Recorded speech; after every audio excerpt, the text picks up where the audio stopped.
that Chanan has some very interesting things in it. First of all, it has the repetition of the giving of the Torah, the 10 Commandments. Also, it has Shema Yisrael, commandment of Shema Yisrael. And also a lot of other interesting topics. And one of them is that Moshe is praying to God to let him go into the land of Israel. I mean, come on, it's no big deal for God. God can do whatever he wants to, right? And Moshe was so holy, and he did so much for God. And all he wanted to do was just go into the land of Israel. It's not really that much. So let him go in. No, God says, I'm not letting you go in. That's it. You let me down, Moshe, in the desert with that rock. You hit the rock and Mei Meribah. As I said, you're not going in the land. That's it. You're not going to go in.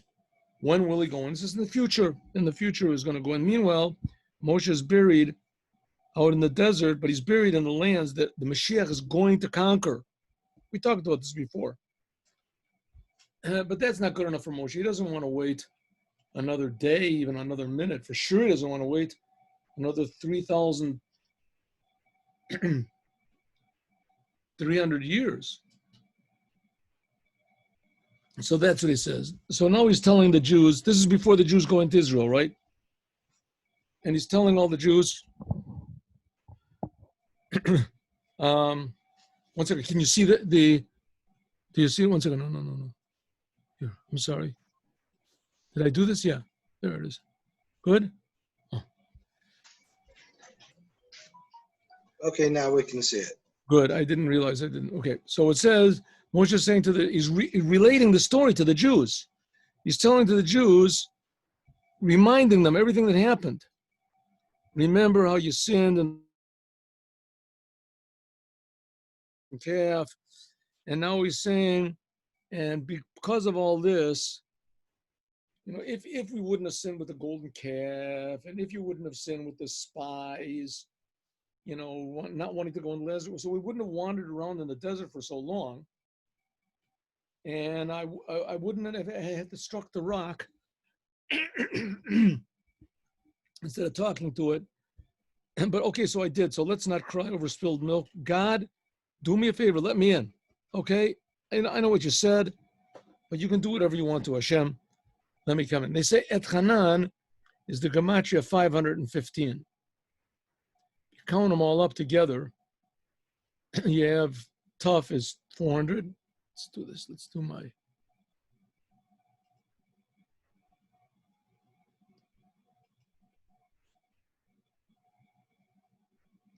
So Tuf is 400, and 2 Nuns is another 100, 50-50. It's already 500. And then you got Chet and Aleph, that's 9.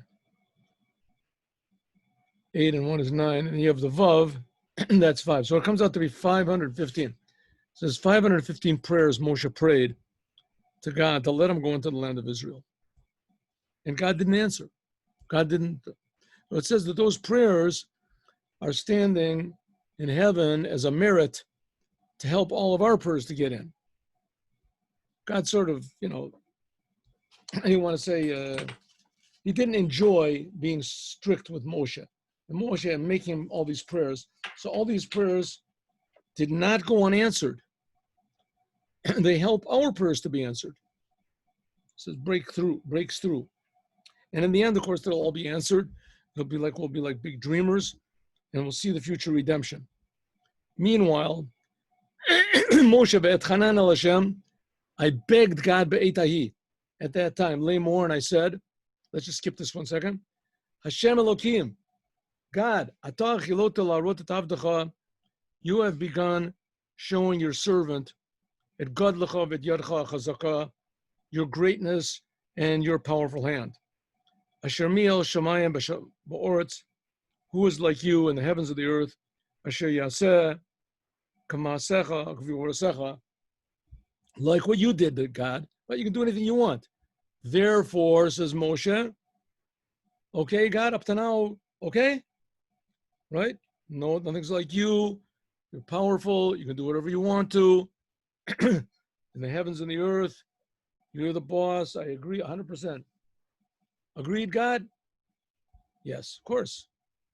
Ebrana, let me go over the boundary there at the Torah, Eretz Tova, so I can see this land. Asher Beiva Yarden, it's on the other side of the Jordan. Ahara Tova Zev Halavonon, this good mountain and Lavonon. I want to see the place where the base of Migdash is. We'll get this in a second, right? Lavonon means the base of Migdash. Ahara Tov, the good mountain, that's Yerushalayim, and Lavonon, that's. So Moshe Rabbeinu already wanted to see. He knew that there was going to be a base of Migdash. That's the whole point of the whole thing, to make a Dira B'Tachtonim, to make God be in this world. So Moshe wanted to go there to see Yerushalayim and the Beit HaMikdash. What's he want to see the Beit HaMikdash? What's it so important? Because the reason that Moshe Rabbeinu wanted to come into the land of Israel is to do the commandments. And you can't do the commandments, all the commandments. You can do some of the commandments. You can't do all the commandments. There are some opinions that say that outside of Israel, the commandments are really commandments, but the law is not like that. The law is not like that, even though it's a very strong opinion, and there's certainly something to it, but that's not the law. But the fact is, without the Beit HaMikdash, there's hundreds of commandments you can't do that aren't even available. Beside the sacrifices, there's the laws of impurity. There's a lot. The Yovel can only be when the Jewish people. Okay, so that's what Moshe is saying to God. God, you're great. You're wonderful. You're fantastic. Nothing like you in the heavens and the earth. Okay, you rule over things. No one can stop you. So let me go. Come on. Come on, between me and you, just that's it. Let's go into the land and let's be friends. So we'll see happen. Let's see what happens. Ve'et Chanan, Moshe prayed to God. Ein chanun b'kol makom ela lashon matnat chinam. Chen, what's a chen? Means to give a free gift. But you find favor in somebody's eyes. Teacher's pet. Why does the teacher's pet? He likes him. He likes this person. Says to Moshe, come on, God. Let's be friends. Give me a break. Give me a free gift. I mean, listen, the fact is God doesn't owe anybody anything, right? He gives us everything. He creates us. He gives us our eyes, our nose, our mouth, our life, our body. The whole world. God creates everything. Now I'm going to say, oh, you owe me a little bit more, right? Why didn't you give me curly hair? Come on. I gave you everything. So now Moshe is saying, listen, God, you don't owe me anything. That's a fact. You don't. Everything I have belongs to you. I owe you everything. You don't owe me anything. But do me a favor. Let me go into the land of Israel. Even though the tzaddikim, they can rely on their good deeds. Right? They could say, listen, God, I've been doing a lot of good things for you. I've been going out of my nature. No one else is doing these things like I do. The tzaddikim, they really appreciate God. And they don't think they have anything coming. God does not owe us anything, but that's the fact. God does not owe us anything. Because it says, God said, I will grace whoever I grace. Therefore, Moshe Rabbeinu said to God, okay, God, free gift. I'm asking a free gift.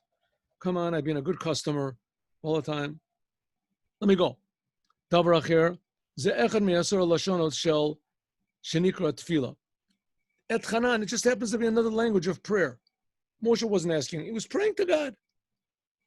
Kedita, like it says in Sifri, like it says in Sifri, in one of the Midrashim on Sefer Devarim. In other words, he was praying to God. It says that I begged to God at that time. What does it mean at that time? Which time? After I conquered the land of Sichon and Og, I thought, I'm sort of in the land of Israel already, because those lands, it says that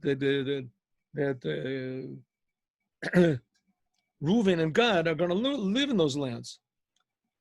So that's sort of like Eretz Israel, right? So he said, I imagined to myself, Shemahu taraneder. Maybe God is like really on my side now. Huh? Maybe he's going to let me go. We had that before, if you remember. Lomar says, Lemor. This is one of the three places She'omer Moshe said before God, I'm not going to leave you alone. Ad shehodieni, until you let me know, im taseh shelotim love. I want you to tell me if you're going to answer my prayers or not. You have to let me know. I don't want to wait for the answer. I want you to tell me. As soon as God said, no, so Moshe prayed from another angle, right? Listen, maybe do it because I took the Jews out of Egypt. It was not easy. What do you say, God? No. Okay, well, listen, God, remember I split the sea, right? The Jews made a lot of trouble for me, and I split the sea for them, and I had no doubts in you, and I made everybody believe. Okay, now can I go into the land of Israel? No. Yeah. Okay, well, and then 515 different reasons Moshe came up with to ask God to let him into the land of Israel. What's the trouble? Refused. So he said, Hashem Elokim, Atay Chalosa, you've begun to show your servant your greatness and your powerful hand, that who is in the heavens and the earth that can do deeds like you do and with your power. Hashem Elokim, this Hashem Elokim, the name Elokim is Hashem. See, as a general principle over here, when the name of God, Yud Ke Vav Ke, is punctuated like the name Elokim, Segel in the beginning, usually God's name is written, let's see where we find it over here. It's not found that much in the book of Devorim. Usually it's not punctuated that way. Where can we find it? Nah. All right, we'll have to find it later. But usually it's punctuated differently. There's a comets, right? There's awe. So here we go. Anyway, here it's punctuated with a segel. Yud has a segel on it, and the Vav has a E, has a chirik. When it's punctuated like the punctuation of Elohim, so we read it Elohim. So we read Adonai Elohim. Now Elohim, right? This name Elohim is the name of God's severity. Severity. But Yud Ke Vav Ke is mercy. So it says Rachum Badin, that God is merciful in his judgment. Good. And as Moshe is saying, good. I understand. God, I didn't do right. I hit the rock. I shouldn't have hit the rock. I should have spoken to the rock.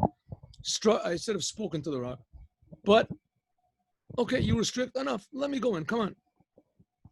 Atay Chilosi, you've begun to show your servant. Patach liot omed umitpalel. Moshe is now giving an introduction to his prayer. And he's saying like this. Even though that God, you already made the decree. Moshe said, I learned from you, God, that it's never too late. That I can always get you to change my mind. I can always get you to change your mind, God. Where? You said, when the Jewish people worshiped the golden calf, so you said, okay, Moshe, leave me alone and I'll destroy them. Moshe, step aside and I'll destroy the Jewish people. God forbid. But that's what God said. What I was holding on to you, God? What are you telling me to move aside? You did it in order to open up a door. That it depends on me to pray for the Jewish people. And that's when Moshe got the 13 attributes of mercy, right? So what happened? The Jewish people worship the golden calf. Moshe comes down and he says, he breaks the tablets, and God says, that's it. I'm going to destroy all the Jews. Move aside, Moshe. Move aside. I'm going to get them, right? Like, let me go. I'm going to get the Jews. I'm going to get them. So Moshe said, wow, he's telling me that if I move aside, he wants to destroy the Jews. But if I don't move aside, then he can't. That's what it seems to be saying. says, yeah, that's what it is. And in fact, that's what it was. Moshe said, okay, then I'm not moving aside. I'm going to pray. And that's where we got the 13 attributes of mercy. If so, you gave me the hint back then, God, that I can change your mind. So I'll do the same thing now. If back then you wanted to destroy everybody, and you said that it depends on me to change your mind, and I changed your mind. So if so, now it's not such a big thing. Back then, I convinced you to not do this thing that maybe the Jews really deserved it. I mean, if you said that they did, and I stopped it, so for sure now I should be able to stop it. What's the big deal, right? I didn't do anything wrong. I said hit the rock. It's no big deal. So if back then I could stop such a terrible tragedy from happening, a catastrophe, is for sure now I can stop a little tiny thing and made a law that I can't go into the land of Israel. Come on. It's God l'cha, this is your good. V'keinu omer, it says, v'ata yigdal na koach Hashem, you will make great the power of God. Et yedcha, this is your right hand, that this is open for everyone in the world. Hachazaka, your right and powerful hand.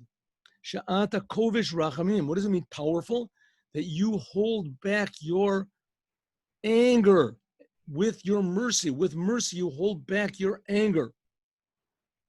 Asher mi el kamocha, that who is like you, God? Who is like you? Moshe is saying this to God. God, you're the king of the universe. You're not similar to any other king. Other kings have yoatzim, they have got advisors. Sankatrin. Sankatrin, they have, what's a Sankatrin? I don't know, some sort of judges. Mamachim biyado, and they can stop the king. The king, right? They had, like in England, they got a king and they got parliament. Regular kings, they can't do whatever they want to. The king decides, off with their head. I'm gonna off with everybody's head in Scotland. The parliament can say, hey, Mr. King, you can't do that. Well, all right. So I'll do something else. Let's see. What about killing all the dogs? And they go, nah, Your Majesty, you can't do that. Okay, so I'm going to do nice things, all right? All the people in Scotland, I'm going to give $1 million to every person. What do you say that? People in Parliament say, you can't do that either. Come on, be a little bit sort of balanced. God, that's a regular king. But you, God, says Moshe, no one can stop you from what you want.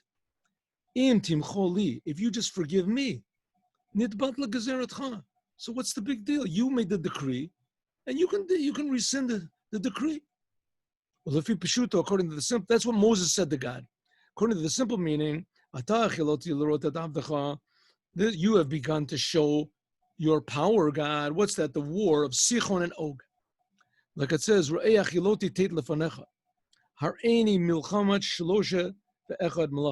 just the same way as you began to show me victories, namely over Sichon and Og, that's the beginning. What's going to be the end? The 31 kings that are occupying the land of Israel.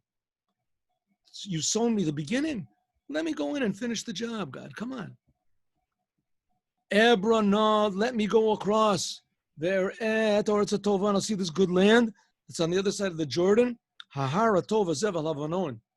This good mountain and the Lavonon. What's Lavonon? We'll see. That's the base of English. We'll see. Evra, now let me go. Ein Noah, when it says Evra, no, now means please. Bakasha. Al no tavor al me'aladecha. Hahara Tova Zeh, that's Yerushalayim. Lavonon, that's the base of Mikdash. Okay, so Moses wasn't really asking any big deal. So Hashem should say, okay, Moshe, you know what? Do it quick, okay? Go in there quick. What does God do? Vayitaber Hashem bilamanchem. And God got mad at me because of you. V'lo shamala, and he didn't listen to me. Vayomer Hashem Elai, and God said to me, Ravlach, enough. Al Tosef, do not continue, daber alai od b'davar hazeh, don't continue to speak to me about this matter anymore. I don't want to hear it. What does God say? Alei, we'll go do the Rashi. Alei Rosh Pisgah, go up to the head of this top of this mountain. V'sai necha, and let your eyes see. Yoma tzafona kedma teimana mizracha. Let them see. Yoma is west. West, in the direction of the sea. Yoma means the direction of the sea. Yoma. Tzafona, north. Teimana, south. Mizracha, sometimes Mizracha is Kedma. Mizracha, the east. Or Eibenecha, look with your eyes. You're not going to cross the Jordan River. B'tzavet Yoshua v'chazkeu v'emtzeu. God says, command. Moshe is telling all this to the Jewish people right before they go in. God said to me, command Yoshua, strengthen him.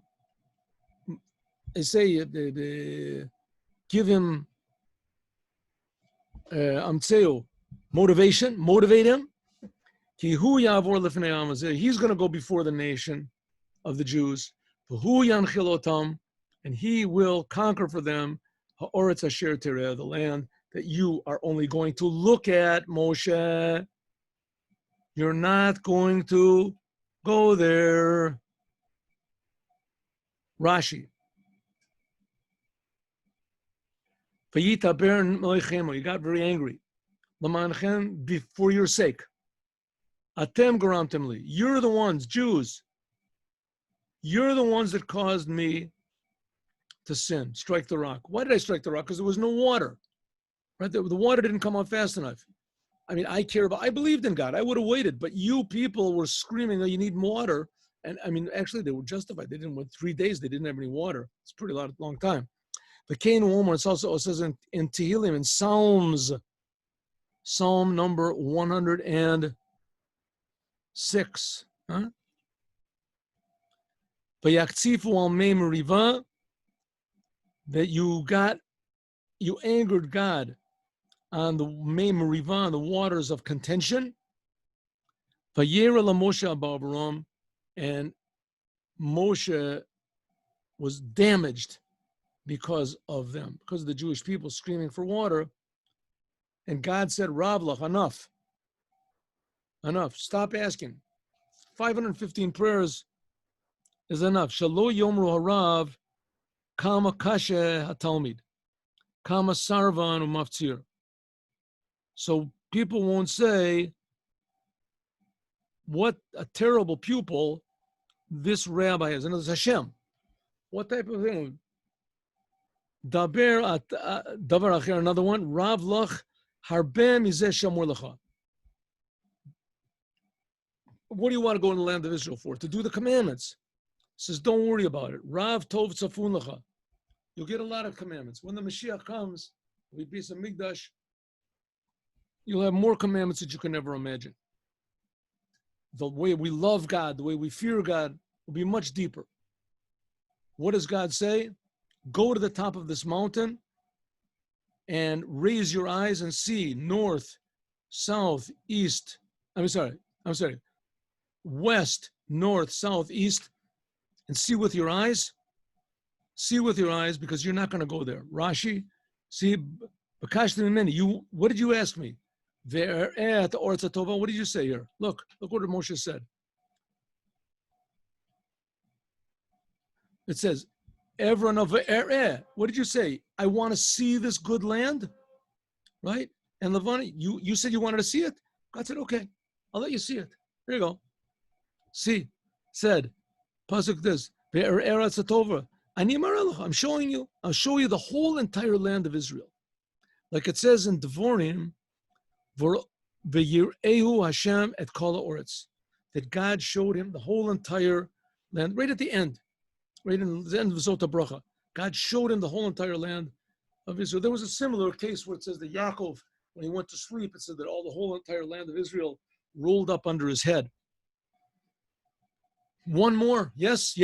Tzavias Yoshua, command Yeshua, strengthen him and motivate him, because he's going to go over in front of this nation and he will conduct them and conquer the land that you will see. Rashi, command Yeshua, al ha-tirchaot, v'al ha-masot, v'al ha-rivot. Command him And what does it mean? Let him know that he's going to have a job that's going to be a very difficult job. The Jewish people are a very, very difficult people. All the troubles, all the burdens, all the arguments that there's going to be for the Jewish people. Very, very difficult to be a leader of the Jewish people. The simple reason is because every Jew is a leader. So you're a leader over 100 another, whatever it is, 600,000 leaders. That's just the men. And the men were the main ones who made the trouble. The women didn't make any trouble. So he's a leader over 600,000 leaders. With your words. That you should not be, how do you say, shy to say, Kashem shenanas Rebbe aleichem kach sofi le'anosh l'leim. You shouldn't be ashamed to say, the same way that Moshe Rabbeinu, he got punished because of you. You Jewish people, you're terrible. Moshe, he begged, God wanted to wipe you all out. And he begged that you shouldn't get wiped out. And look, you made all this trouble for him. And because of you, he didn't go into the land of Israel. Right? And he didn't regret it. I mean, what can you do? He wants the Jewish people willing to do anything for you. Well, you should know the same thing's going to happen to me. Mavticho ani ki hu yavor v'hu yanchil. Said, don't worry about it. I am promising him, God says, I'm promising he'll go over and he'll be a proper leader. Don't worry. Moshe Rabbeinu, you didn't make it. The Jews made you trouble.